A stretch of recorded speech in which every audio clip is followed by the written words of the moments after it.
All right, we're gonna go ahead and open up the door, everybody, and we're just gonna roll with Olivia being on the mobile until we can get sorted on the back end.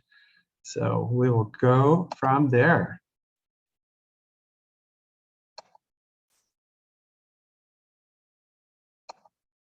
All right.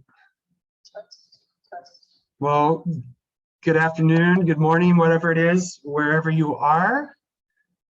I'm Jeremy Schewe, Chief Scientist and co-founder of Ecobot. Thank you for joining us here for our 21st webinar since the beginning of the pandemic. So we've got a great panel here. We're also having a little bit of a technical difficulty with one of our panelists being able to come in as a presenter. So Olivia Haney is also going to be present here until we can get things sorted out on the back end with our back end team. We will have the other presenters joining us here today, actually on the panel. So as people are rolling into the webinar here, again, this is our 21st webinar in the series since April of 2020. And just want to bring everyone's attention to the lower portion of the screen. So if you take your cursor and roll it down to the bottom of your screen, you'll see a black bar come up. And there's two ways that you can communicate with myself and the panelists. So you'll see one icon that says chat, and you'll see another icon that says Q&A. So chat will be the place where you'll want to make your general conversations. If you want to ping someone in the audience, you want to just ping one of the presenters or the panelists. But if you have a technical question or a question that is specific to our conversation today that's going to make more sense to answer in the Q&A and panel discussion at the end of our conversation, and please put that into the Q&A icon down at the bottom. So again, if you have technical questions about the subject material, put that in the Q&A. The chat channel will be moderated by Lee Rothermel here at Ecobot. And if there are any questions that seem like they're more technical based, she will direct them specifically. She will direct you to put those into the Q&A channel there. So again, thank you everyone for joining us for our 21st webinar here. And today, a little bit of a tongue twister, had some fun putting this together. Wonderful workflows addressing 21st century WOTUS woes. Now, if you want to try to say that 3 times as fast as you want on your own, I've been playing with it. Good stuff, kind of keeps things moving. But I think this really is a really important time to jump into varying ways that we can address rolling regulations in respect to waters of the United States. And while we cannot necessarily have a direct influence from the industry side in terms of how and what is regulated and why, and I'm sure everyone has their various opinions behind why certain things should be regulated or not regulated, are all of course, a whole nother conversation. But as a wetland scientist, working in the field on small and medium and large projects, what I've been hearing from the Corps for the last 1.5 to 2 years is collect data on everything. And of course, with the recent vacate of the navigable water protection rule, of course, that puts things into another level of precarious balance. And so again, gathering as much information and data out there as possible. Now, how do we do that within limited scopes of work? And that's what we're here to talk about today, is how the different technologies that are available now are allowing for more efficient and cost-effective delineations, assessments, monitoring, mitigation, restoration, planning, etc. And the heart of this being is that there are, of course, many different ways of doing that. But what I want to talk to you today about is specifically how I'm addressing this. And I'm going to give a few different options and a few locations of approaches of the best workflow that I have found within respect to waters of the United States, as well as threatened and endangered species, habitat characterization, and other similar type projects as well. But the main thing that we're going to be looking at here today is a few different options on accessing geospatial data sets. I'm going to move through that pretty quickly. I'm sure most people have figured out how to access data sets. I just want to show some different alternates, different ways to gather those. And then we're going to take a look specifically at software, hardware, in terms of how they fit into this particular workflow. Again, I'll provide a couple of different examples there as well. But specifically, we're going to be doing a high level workflow-centric approach to IPaC, Ecobot, field maps, and ArcGIS Pro, as well as a few other things that we're going to hint at as well as today. My hope is that we'll have a good 20 minutes for discussion at the end of our conversation here today. And so again, for those of you who have come in late, if you have general questions to direct just to the general audience, the panelists, please put those in the chat box. If you take your cursor down to the bottom of the screen, a little black icon listing will jump up. But if you have questions that are related to the software that we're talking about, to the hardware that we talk about, to different workflow options, then please put those into the Q&A, and then I will, because that's where I'm going to be looking during the Q&A panel discussion at the end. The chat will be moderated by Lee Rothermel here at Ecobot. So the different sections, we're going to again go deep into the high level geospatial data set acquisition, how to apply those, looking at Gnss Receivers, and then the tools utilized in software for boots on the ground, a little call to action at the end, and then jumping into the panel discussion. So again, I want to highlight our guests here today.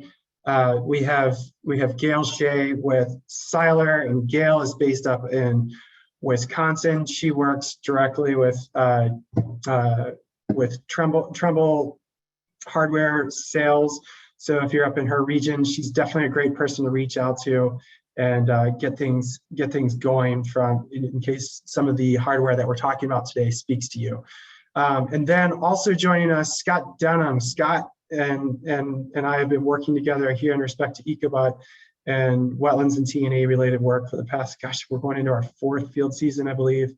And Scott's the wetlands and permitting manager for ESI. They're headquartered in Cincinnati. I've thoroughly enjoyed working with the ESI team from bottom to top. And then also Olivia Haney with Burns McDonnell.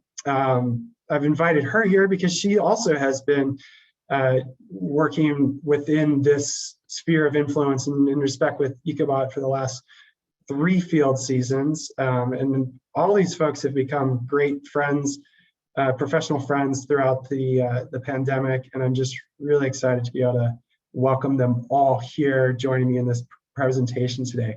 Now, this presentation today is gonna be a little different than the last 6 or 8 months.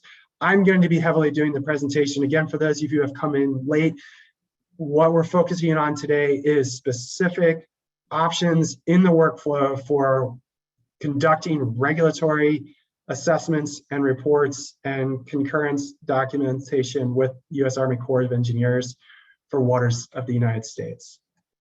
So let's take a quick look here at our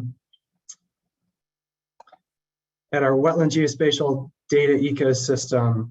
And just to kick us off, what are we talking about? So frequently in the, with a science background, I understand ecosystems in terms of how all the different components of the whole fit together. And so in respect to a data ecosystem, this is what we're talking about, this interplay of GIS software, GPS receivers, field applications, satellites and drones. I mean, these are mainly the arenas or the different components of this ecosystem for wetland science. And so today, in respect to that, we have great representation from the GPS or Gnss receiver side of things with Seiler and Trimble, and then Ecobot on the field apps side, Esri on the GIS software side of things. And then closer to the earth there, we've got the folks that are actually doing the work in the field and who are also joining our panel today. So Scott with ESI and Olivia with Burns and McDonald. So let's take a pause here for a moment and think about our general workflow. We've just won a project. Maybe it's 20 acres, maybe it's 2,000 acres, maybe it's 2,000 miles, whatever the size and the scope of your project. One of the first things that we do when we land the project is we've got to gather the geospatial data sets. And so what we're going to look at today are, again, a few different options for gathering those resources. You know, both from sort of the traditional means of gathering them from federal websites, also being able to gather those data sets from ArcGIS's Living Atlas. Also now being able to gather some of that data from IPaC with U.S. Fish and Wildlife.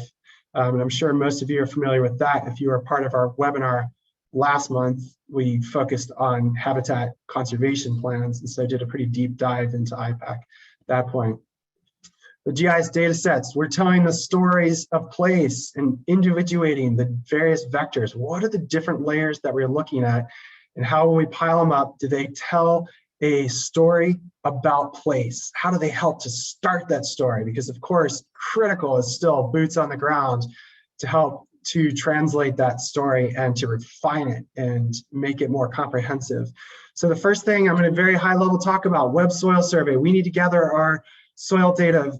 So one of the best sources that I have been utilizing over the years is the web soil survey. Sure, many of you are using that too. Very easy to use. Start button, nice big green button. Put in your address, locate your project, create an area of interest that's demarcated here with this yellow highlighted rectangle, and then you can then you pull in those soil layers. And then, of course, specifics on the soil layers are available on the far left once you get into that location, which of course gives us specifics on those soils in that site. Specifically interesting, how likely is it that there's hydric soils? How many of those soils on site, what percentage of that property that you're looking at, or the series of properties that you're looking at, actually have poorly drained or very poorly drained soils, thus increasing the likelihood of wetlands being on the site. And then, of course, you can also create a direct download of those shape files to then pull into your GIS models and depict those. We'll take a look at that here shortly. But here's just a snapshot of a specific project that I was working on, where we've downloaded the projects and now we've imported them into desktop GIS software. Same thing on wetlands data. Wetlands data, of course, is available through the U.S. Fish and Wildlife through their National Wetland Inventory Mapper tool. So pretty easy to navigate. Click on Wetlands Mapper, go to your site, put in an address similar to the web soil survey.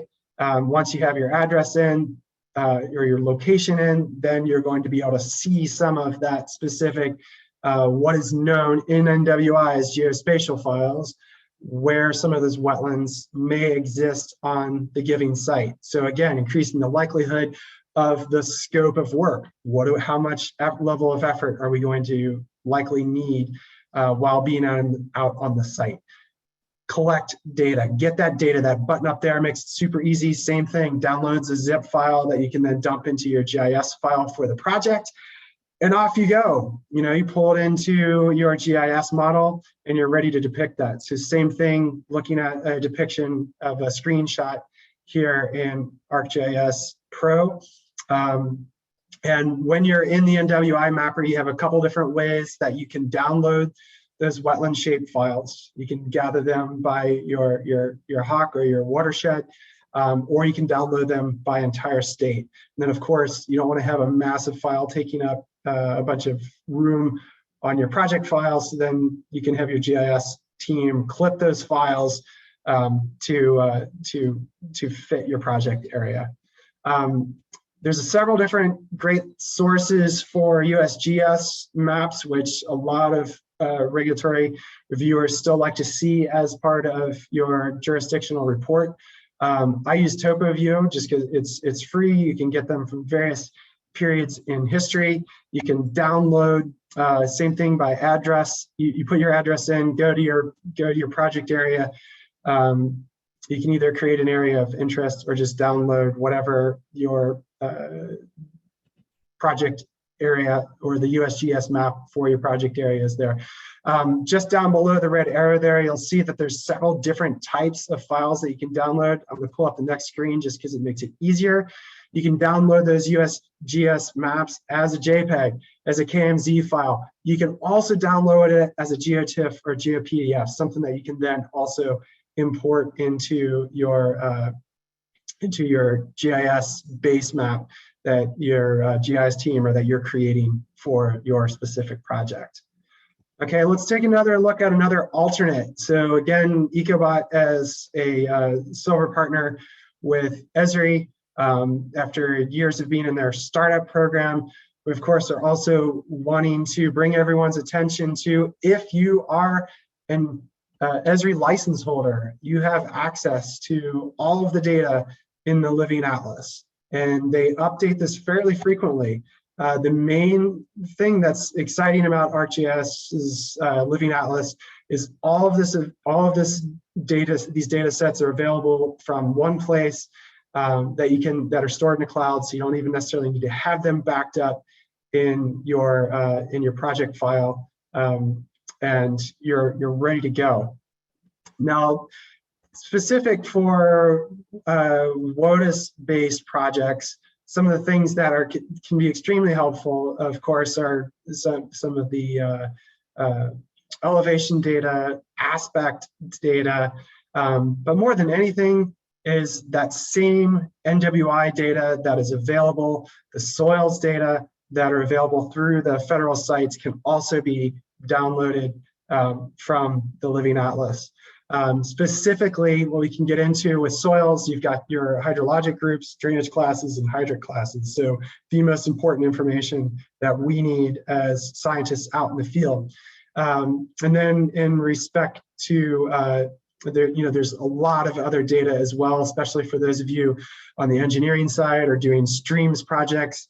There's hydrography data, there's the stream gauges, flood hazard zones, etc. So a lot of data available to bring in for creating that initial model and working on your models, especially if you're working on the restoration or mitigation banking side of things, can be very helpful. Last thing I want to talk about in terms of data gathering is the information for planning and consultation put out by U.S. Fish and Wildlife. Now, this is, of course, going to be a little bit more focused on the T&E, threatened endangered species assessment side of things, especially if you're working towards incidental takes, Section 7 or Section 10s, building habitat conservation plans, but extremely useful from that initial baseline assessment for the site. You can, if you already have a membership, you can log in. You can also just jump in as a guest, and then you're going to start building your biological assessment by clicking on this part of the screen down here. And then, here's if you want to do a practice test on a project, you can run a IPaC screening for a project, and it doesn't necessarily need to be passed on as part of reporting to U.S. Fish and Wildlife. You can do that as an initial screening just to get data on a given site. Again, whether it's 20 acres, 200 acres, 2,000 acres, 200 miles, whatever it might look like. But there's the website on the far right. Hopefully you've had a chance to write that down. If you have not, this is being recorded, so you can come back and visit it later, and there also will be a PDF available upon request. So let's go ahead and take a pivot. So now we've gathered all of this data, and now we need to put it into action. We need to put it into use so we can start calling out some of the hotspots. Maybe we're still on the bid process. maybe we're already past that and we're just implementing and getting ready to sort out how many teams, what type of teams we need out in the field. I pulled up some screenshots from a previous WOTUS-based project I worked on in South Carolina. If Mike Egan's on the call, we've talked about this project before. This is ArcGIS Pro. This is what I'm using to build all of my models. Perhaps some of you are as well. But in ArcGIS Pro, very, very simple for someone who knows how to navigate the screen here. Add data. All of these data layers that you're looking at here that I've imported from the data download options that we were looking at before are now being populated in my ArcGIS base map. And so now I can take a little bit better look at where some of those hotspots are based on the soils, knowing where we need to concentrate the majority of our efforts. Again, I'm basing that on mostly the soils and the wetlands layers here. Now let's take another look at some of the tools that we're going to be talking about today.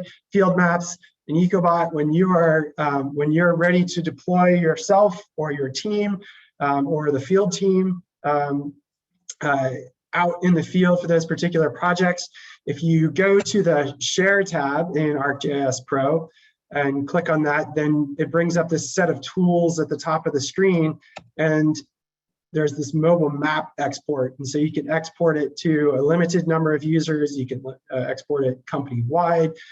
Whoever has access to field maps, you'll be able to gather that specific data, and then people will then have it in their mobile units, whether they're using their iPhones or the iPads or some sort of other tablet in the field. Helps launch that information out. So then you can geospatially reference yourself in the field, where you are in respect to your project. What soils are you likely in? Are you in the property boundaries?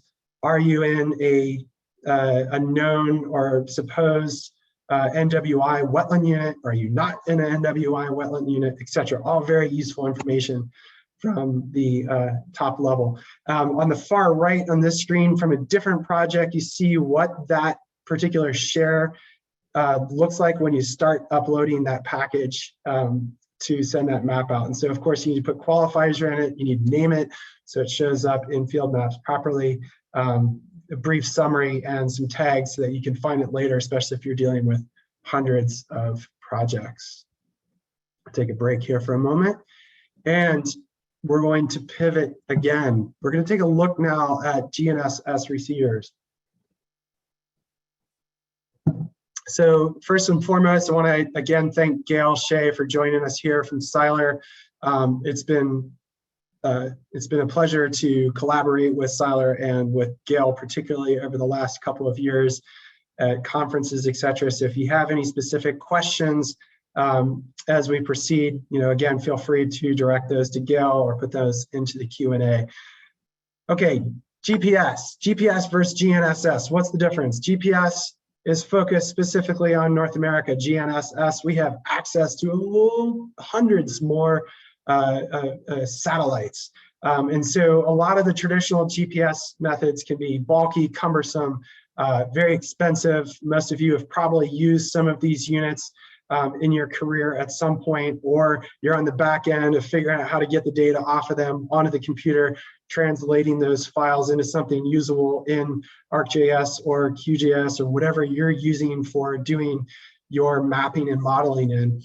So just it used to be much more complicated. And Gale has a great presentation that she's made in tandem with us in the past as well, where she talks about the history of, I guess, people had backs of trucks as GPS monitoring equipment at one point.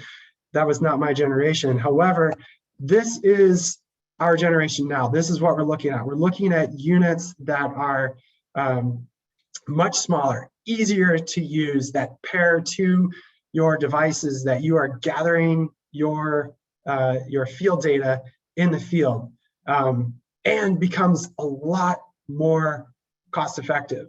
So again, you have a separate unit, And I've got a few units on the table in front of me here. So once I'm done with the slide presentation part of this, I might bring a couple of those up, and Gale can talk a little bit more about those at that point as well. But these hard pieces of hardware connect to your person, or you carry in your hand, connect to your belt, your backpack, whatever it is that you're conveying, and then that Bluetooth to your iPhone or your iPad or whatever it is that you're using out in the field.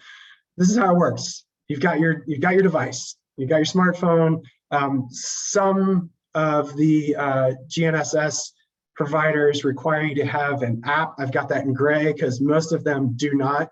As of now, Trimble does, but Gale does Trimble still utilizing the application on devices? It depends on your software again. If you've got a service you need to credential, you're going to need an app. If it's just getting to the Bluetooth, you don't. Okay, perfect. So it depends. Okay, thanks, Gale. Yeah, so device, Bluetooth, connect it to your field application, and you're ready to go. Again, I spoke a little bit to GNSS versus GPS.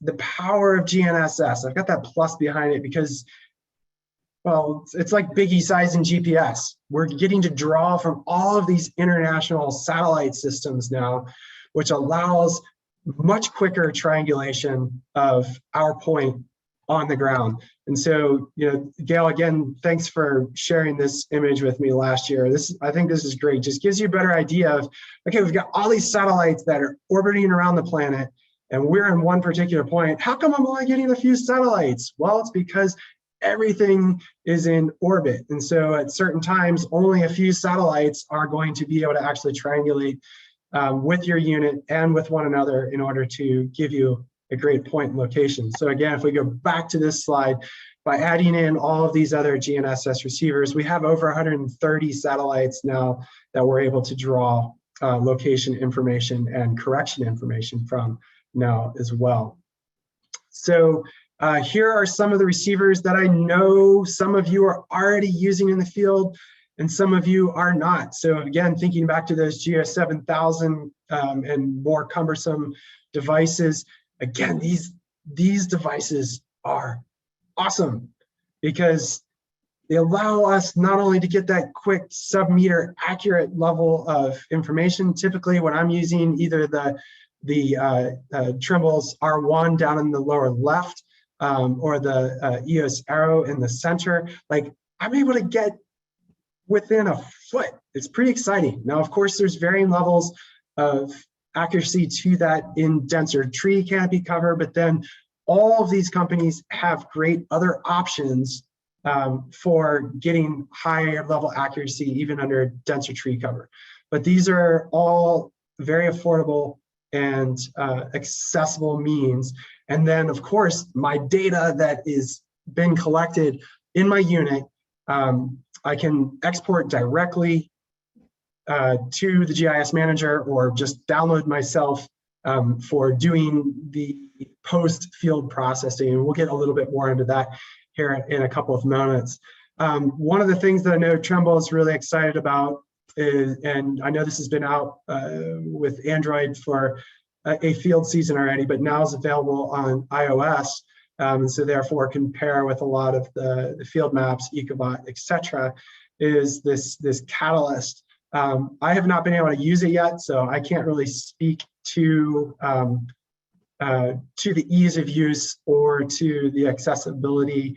But what I do know is that it becomes extremely cost effective. You're looking at the hardware at around $500, and then this is similar to you have your hard unit, but then there is a SaaS or a software as a subscription model that goes with the hardware, and so you can either pay monthly or you can pay annually. And I think you can do a quick look at the math there to kind of figure out the value. Also, you can look at what the value is in terms of what you're paying for the old Geo 6-7000 series units, and what you might even be paying for and R1, and then thinking about the shelf life. How long do those last? Again, I have not personally used it, so I cannot vouch for this yet. I'm hoping that Trimble will set us up with a trial so that we can actually run it on some field projects with field maps, Ecobot, et cetera, and give a little bit better report. Gale, not to put you on the spot, but I'm gonna put you on the spot. Is there anything that you'd like to add here before I move on to the next section? No, I think you've done well. There's two things I would add about the DA2 is, like you said, it is the second version, so it's now compatible with iOS as well as Android. You talked about the reduction of accuracy in tree canopy at times, which obviously can deal with you guys with boots on the ground. The GNS engine in this piece of equipment is top of the line. It's the same engine that runs in the survey level gear, so it will be an improved performance over the R1 for sure in canopy. And the picture you have there is a backpack mount, but there's also a custom handheld thing so that you can hold it in just your hand as well. So it doesn't have to be on the backpack. Oh, great. And Gale, you don't happen to have one of those hand units with you by chance that maybe we could show everybody in the Q&A at the end? I do not have one on hand. Okay. I'm expecting to get one soon. Okay, I have one. Unfortunately, it's for the EOS, but I do have the R1 here too, so I could probably show it. I'm sure it's probably fairly similar, but then I'll kind of turn the mic over to you and let you maybe explain a little more there too. Yeah, I can get the URL that I can put in the chat for people to see. Okay, perfect. The picture right on the Trimble site. Okay, so. Great. Well, that's exciting to hear that it's going to function really well under canopy cover too. So I'd be really excited to test that out this summer. It's been a great innovation. You'll like it. Okay, great. All right, so let's go ahead and talk about that quick connection, the Bluetoothing between your hardware and your software, or technically between your hardwares, but one hardware is running your field applications, the other is gathering your geospatial data. So again, very simple, very quick to look at. So on the far left, you're seeing a screen from my iPhone, which is showing the Trimble GNS application for pairing the R1 to it. Now, this was last year, so there may be an update on that as well. But generally, this is what we're looking at, really easy to gather that super accurate field data. So again, going back to that, exporting that package of data from ArcGIS. On the far right, we're looking at a couple of screens from inside of my phone from field maps, looking at that same project on the far right. You can see the blue dot for where I was located on the project during the time of the field work. And so again, I can pull up the specific layers of information data as needed. I can either record basic points in here, or as I like to do, and I know some of the other folks on this call like to do as well, is we go back over to Ecobot and insert in that data, or that point specific data into the application there, and then we can export those files when we're complete. So let's pivot now and jump into boots on the ground. We're doing great on time here, so I think we'll have enough time we can wade into that. And again, please direct any technical questions into the Q&A, and we'll see what we can do at the end. Some of you have heard me give my soapbox on digitizing data and the importance of that in the 21st century, because as most of us are starting to figure out, if we haven't, because we're a little behind on the tech curve, everything is going into tech in some way, shape, or form as we're going forward. And part of that's because it's so efficient and so effective.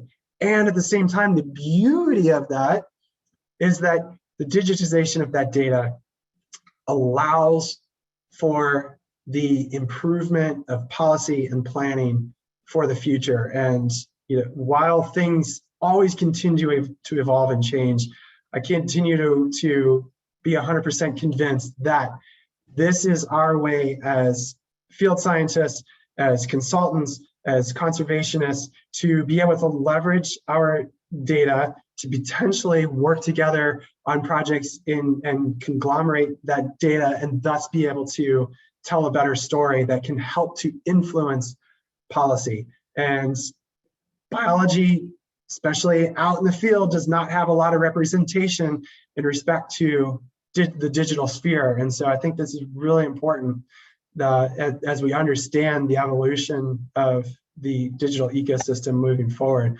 So when I'm in the field, these are the three applications that I'm using mostly. I partly use the iNaturalist, the little dove on the far left, because I like just sending data to improve that particular tool. And also sometimes I find it helpful for some graminoids before I make collections and make a visit to the herbarium. But specifically in terms of what we're talking about today, Ecobot and field maps are by far the strongest tools in the industry to be able to leverage the collection of data, the mobilization of geospatial information, and the reconstitution of that back into the final mapping. So for those of you who are not familiar with Ecobot, we are moving into our fourth field season with being applicable to our industry, with also a beta year prior to that where we did a lot of field testing.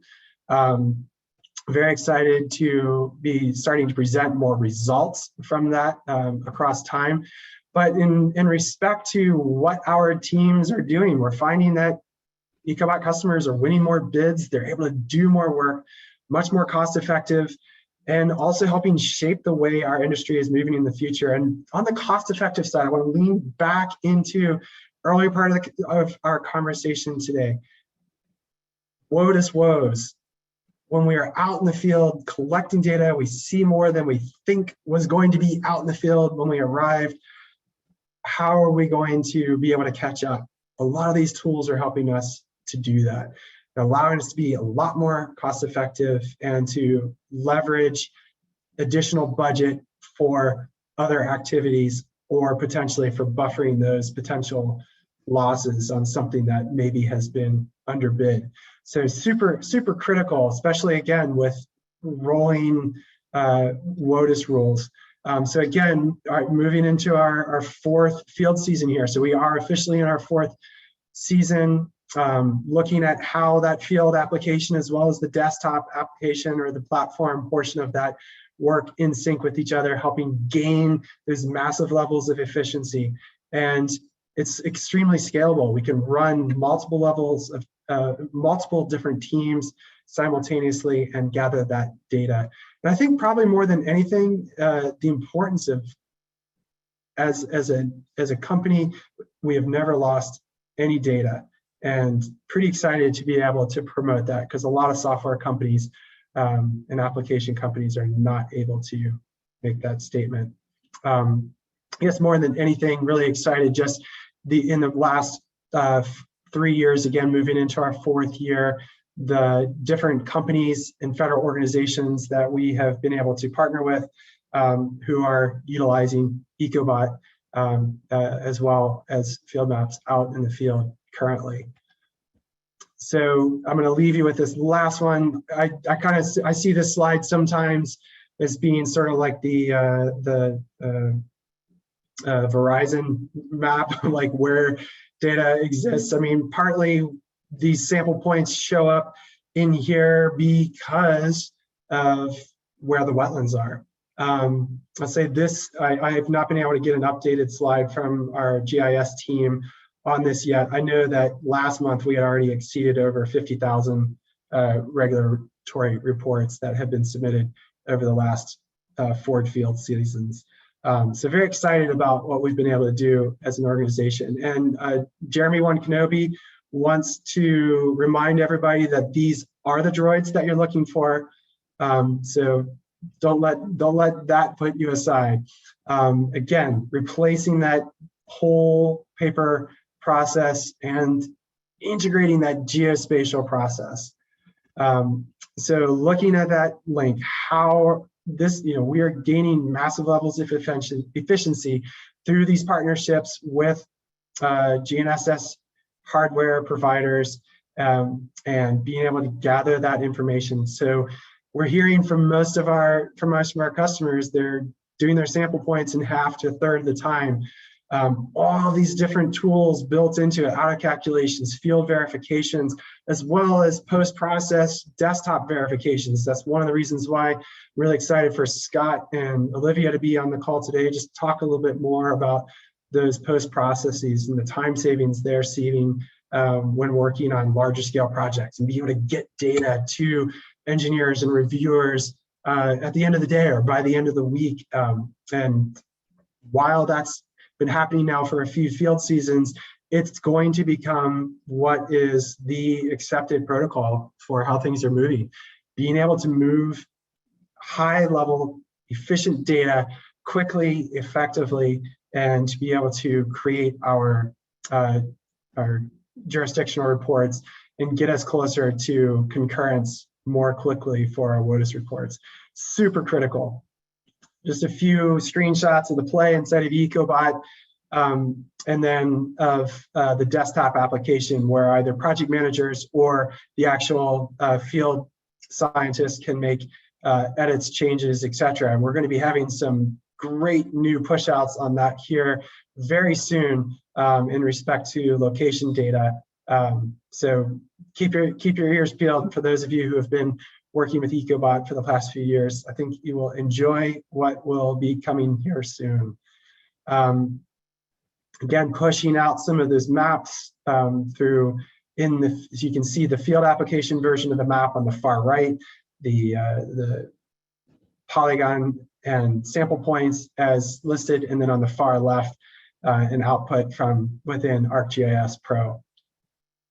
Same thing, screenshot from inside a model of ArcGIS Pro showing stream sample points, wetland sample points, and wetland units.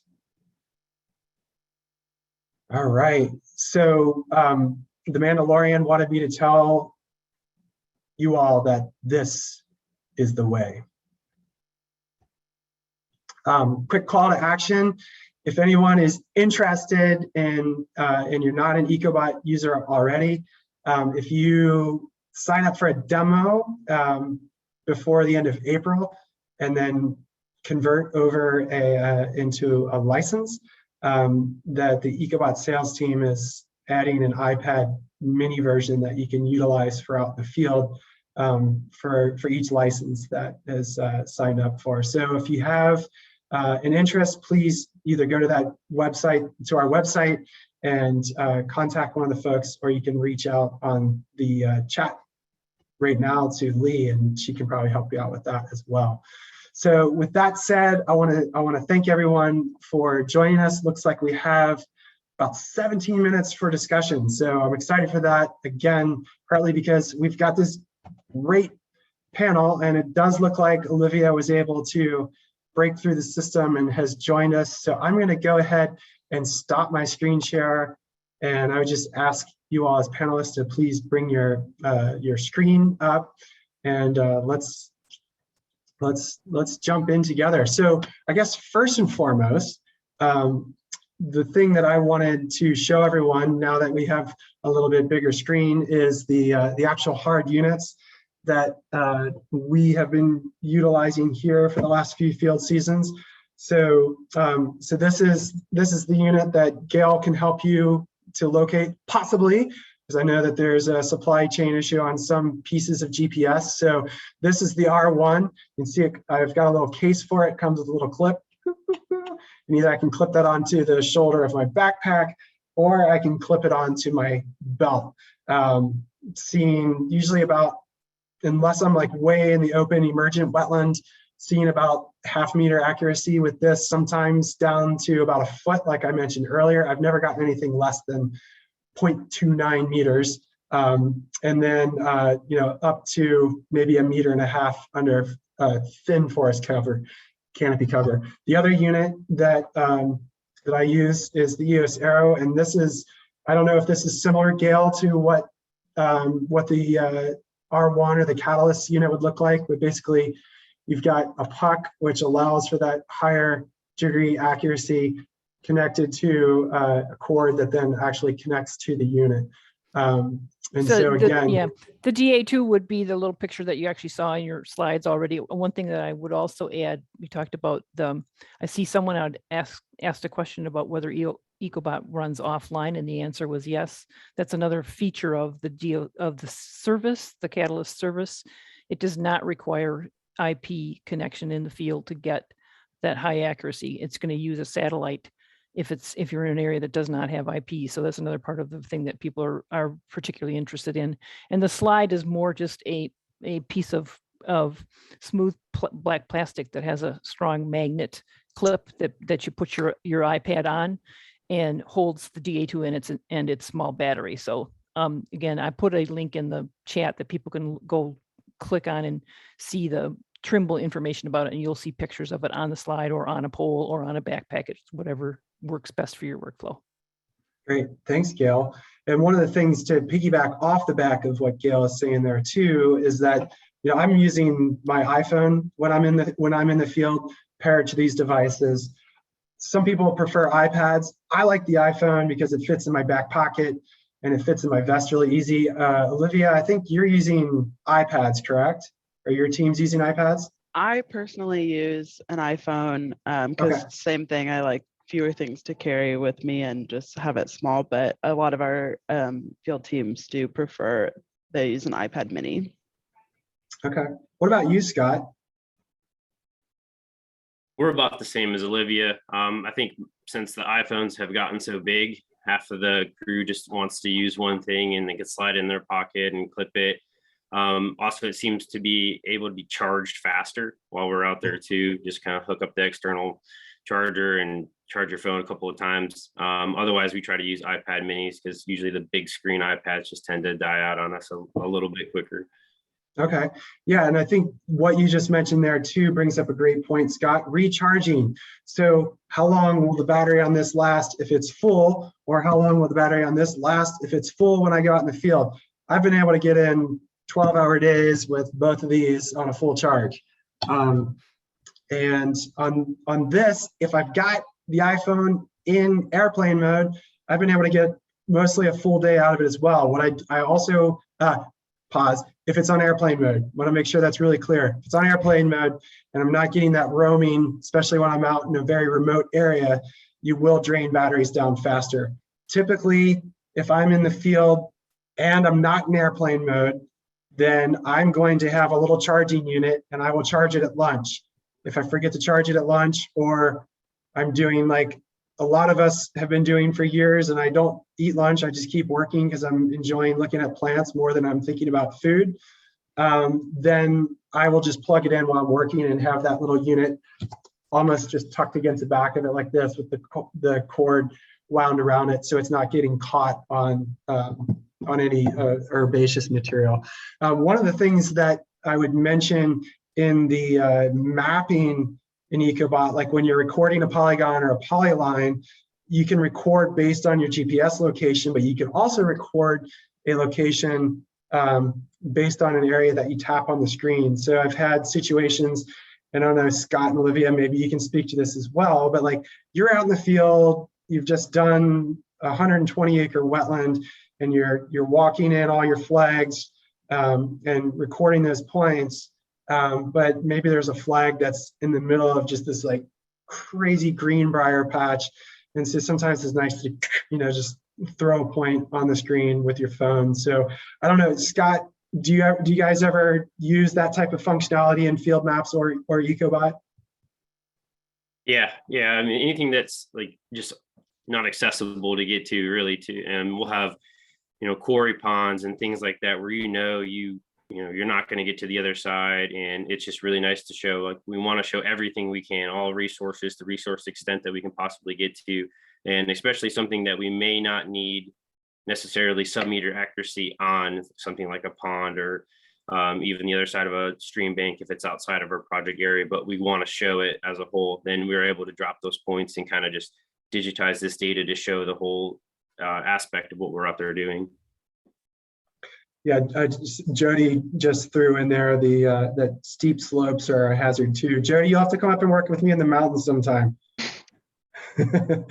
Anyway, so yeah, Liv, how about you? Yeah, I just, similar thing. I mean, we optimize safety is first. So whatever is safely accessible, we want our field teams to go to, but if it's not safe, don't try and do something crazy.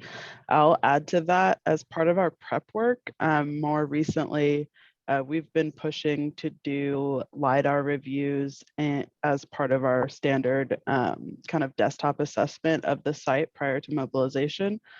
So we can do a couple of different things. One thing that's become pretty popular with some of our clients is performing what we call an interpreted wetland analysis. So basically mapping wetlands from the desktop perspective using all of the available data. And then when the field teams go out, they have something to start with. So especially in the case of ponds, those are really easy to map from LiDAR or even aerial imagery sometimes. And so we can kind of shore up that boundary based on the elevation data.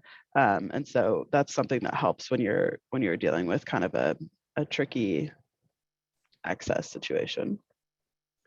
Great, thank you, Olivia. And I just want to put in a plug. Ecobot will be presenting with U.S. Fish and Wildlife, Lens, and Esri out at the NMEBC conference in Idaho this coming May. And we're going to be talking a lot about all these other tools, going deeper into them. And one of the things that some of our teams have been doing is building models in the ArcHydro toolbox. There's a WIM tool that Gina from Esri helped to develop that helps to model the likelihood of where particular wetlands are. So just to put a plug in for that, and then also we will probably be doing a revisit webinar to that sometime later in the summer or the early fall. So I want to just pause for a moment here and throw another question out or discussion piece here for Scott and Olivia. Scott, one of the things I know that you and I have talked about that in Olivia, I think we've had a little bit of a discussion around this, but Scott and I for sure, is like the beauty of being able to gather all of your resource files from a project. So if I've got a team out in the field or Scott's got a team out in the field and we've got 4 different teams conducting a delineation at the time, we can collect that data daily or we can collect it weekly, QA it in the desktop platform version of Ecobot as well as ArcGIS and be able to send those out to our clients for review. So Scott, I know we've had some pretty good stories or conversations around that. I thought maybe I'd invite you to share a little bit of some of your success stories with that, and then maybe we'll pivot over to Olivia next. Yeah, absolutely. That's it's been a big part of our workflow now, and some of it is just the integration of the platforms that we're using and how efficient they are while we're out there, and knowing that we can pull NWI, NHD, section township range, so all this information at the palm of our hands without having to be connected to the internet and things like that really help us fill everything out on the spot, and it reduces that back end time. And by doing that, then everything gets synced up. And one thing that we've noticed even now just using field maps is that even if we have a downloaded map, as soon as our field teams collect a feature, it used to just be stored, and then you'd have to go back and make sure you sync your data every day at the end. Well, now as soon as it hits any type of cell service, if it's strong enough, it will just send the data. So a lot of times now I'm kind of big brother on watching projects where the other day a guy called and said, hey, I'm trying to find access around this, this stream. I can't cross it, it's too deep. Where do you think I could pull in? And I'm watching where his data points have been all the way up to that point. And I noticed, oh, hey, the other field team is actually only a mile away from you on the other side. So why don't you just let them take everything on the other side of that stream for you and go and meet with them, and just kind of being able to see that data. And as I'm looking at it, I'm like, wait a second, I think we need some extra photos of this. This looks, skeptical while we're out there. And so they can go out and take points, and it's just kind of great to see all of that. So then when we have it at the end of the day, I have finished data sheets, finished, GPS data that I can check, right away, and stuff that's auto-corrected that we're looking at. And if I want to pull 1 data sheet or 2 data sheets, I can do that as well. We can kind of turn it around then either that evening or the next day, because a lot of times, we're trying to work ahead of cultural teams that want to see our resources so they can go in and survey right behind us. And that's big for us. So if we can collect that data, as soon as they get out of the field, they may not even be back to the hotel or home or anything, and I'm already processing the data. And that's great to be able to do, and then send off, and then have the next crew be able to come right through. Yeah, and I cannot reiterate the time signature here. 5 years ago, we couldn't do this. What we've been able to do with Ecobot, with Trimble and EOS and all of these other GNSS hardware providers have been able to create the advances in ArcGIS. I mean, it's phenomenal. It's really exciting to be a part of this innovation. So I want to pivot over to you, Olivia. Like, one of the things, when Olivia, when we started partnering on project Ecobot and Burns McDonnell, and you were the spearhead for that, you were out in the field all the time. And I know now you've moved offices, you're in the Atlanta office now, and now you're doing a lot more driving on the GIS side. But I would be really interested, similar to Scott, like your response to like that ability of gathering data and managing teams remotely while they're in the project, before, after, etc. Yes, I'm still the record holder on most sample plots collected for our company, so I'll hold on to that. Wait, hold on. What's your number? I think Scott's higher still. I bet. Oh, I'm sure he is. I was like close to 600 last I checked, but Scott. Wait. No, I'm talking record per day. Oh, I have no idea. Okay. All right. It's been too long. Yeah, I'm sure Scott could beat me on that one. Yeah, having Scott, just so you can also enable GPS or GNSS location tracking on field maps, so you can see live where everyone's at if you want to go full Big Brother on them. But definitely having the ability to sync quickly. We send out our field teams with wireless hotspots usually, because a lot of the areas that we're surveying in have very little service, if anything. And I know I had Sprint, now T-Mobile, and that was always the joke that I would never have service anywhere I went. So having a MiFi was really helpful. But definitely, I think being able to integrate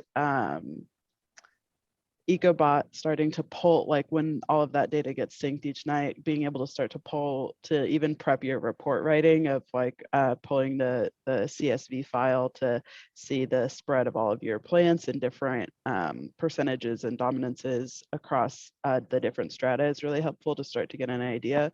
It also is nice that if you have back-to-back field teams going out, so a different field team relieving a field team from the week before, they can start to review that data as well as it's coming in, so they're more familiar with what plants they're going to be seeing and what the project area is looking like.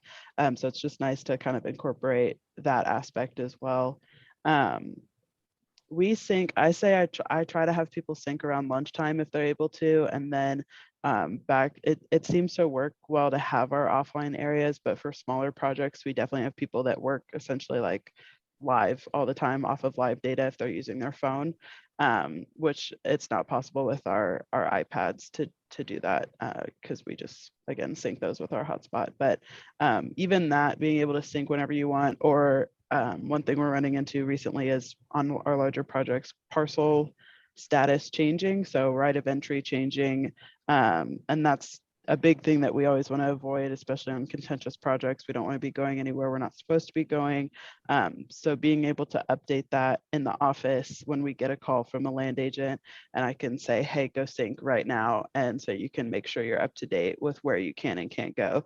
And there's no confusion because it's on your device. It's not like I can't just say, oh, at this intersection, make sure you don't go 200 feet this way or 200 feet that way. So it's nice to have everything digitized. Great, thank you, Olivia.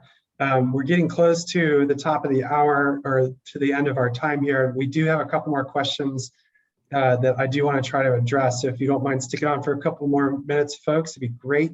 Kayla Swovlin asked a question in respect to the difference between accuracy of creating polygons or polylines in Ecobot versus field maps. It doesn't make a difference. The accuracy is based on your the GPS or the GNSS unit that you're utilizing. I know, I think, Scott, you guys are collecting your polygons and polylines and field maps. Is that correct? Yeah. Yeah, So, that's correct. Mhm. yeah, so I'm using the tool inside of Ecobot because all of my downloads are in the same place. I can download my PDFs for the the Army Corps of Engineers forms for the wetland delineations, at the same time as downloading my CSV file that has all my raw data that I've written a script that I can then strip out the columns of data that I actually want to utilize for in reporting. And then I can also download the shape files. They're all right there. Just boom, boom, boom, done. So very excited about that. And I know we've got some additional exports that we're going to be putting out here in the next couple of months as well. That should be very exciting for people to be able to download. Jody also asked another question in respect to hydric soil indicators.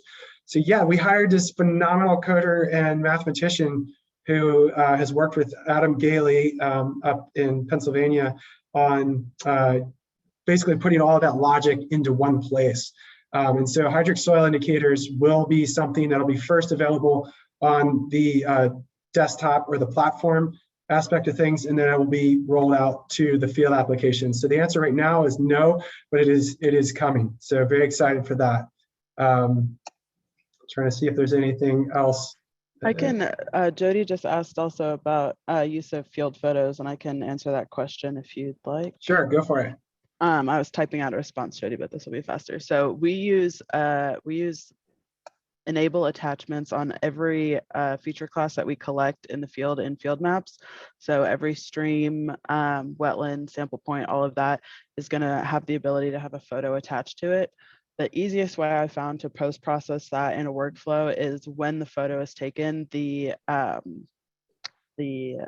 delineator in the field will rename it according to whatever the naming system is of that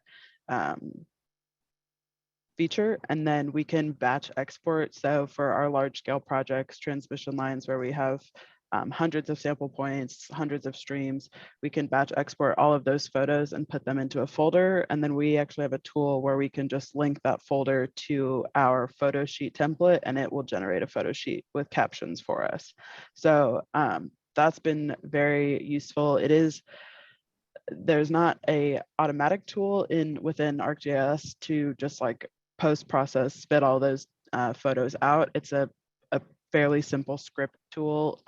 If I could do it, it's a simple script tool, but you can find it on Esri forums, and I just made that into a little toolbox that we use. So it's fairly simple to do, and it's very nice if you have a client like client-facing web viewer that they can go in and just click on a point and see the photo as well. So it's geotagged and is more useful that way. That's great. Thank you, Olivia. Might want to dive into that a little bit more on another occasion here. Mm-hmm. So Michael Lane and Jody were both bringing up some geospatial related information such as NWI, are you in a wetland unit? What type of soil map unit layer are you in, etc. So yes, we are. I think we have a beta version of that internally that we're playing with. Does not work offline yet. It's not anything that's released to the community yet. We hope to do that this field season. We'll see how that flows in terms of everything else that is in the queue as well. But that is something that we've already been able to do internally, is to be able to pull in some of that geospatial specific information. So excited for that. And so I think we have addressed everything that has come in. Again, I want to thank everyone for sticking around for a few extra minutes here. And I really want to thank Gale and Olivia and Scott for taking time out of their busy lives to do that. So what I'd like to do to close is just invite each of our panelists to just share some closing remarks in respect to what you would want to leave everyone with. So Gale, let's start with you. I'll just reiterate what you said. It's amazing how much has changed in just the last 5 years. So if you thought about it getting into the new technology 2 or 3 years ago. So it's even easier now. So just remember that, and we're here to help. Great. Thank you, Gail. Olivia. Yeah, I'm very excited about our company's kind of increased use of it. It's just been ramping up more and more. For about a year, I was the only one in our company using it. And so I'm excited to be getting input from all of our delineators on staff in all of our different locations with how they're excited to, or hacks that they've found to use Ecobot better, and in conjunction with field maps and Survey 123 and stuff like that. Great. Thanks, Olivia. Scott. Yeah, along the same lines, it's don't fear the technology. It's a tool that we're using. It's not here to steal our jobs. It's something to increase us as a scientific, community, to make us better scientists. Pull in more data, make things look, symmetrical across the board when you need to be that way for the agency. So don't be too afraid of it. Dive right in. I'm sure there's somebody that would be geeked out by diving into this stuff for you too. Or ask. There's a million people out there to help you. Great. Okay. Well, again, thank you all so much. And I will look forward to seeing you all somewhere. And for all those of you stuck around, thank you. And keep your eyes out for our next webinar in the near future. All right. Thanks, everyone. Have a great afternoon and rest of your week. Thanks. Bye. Bye.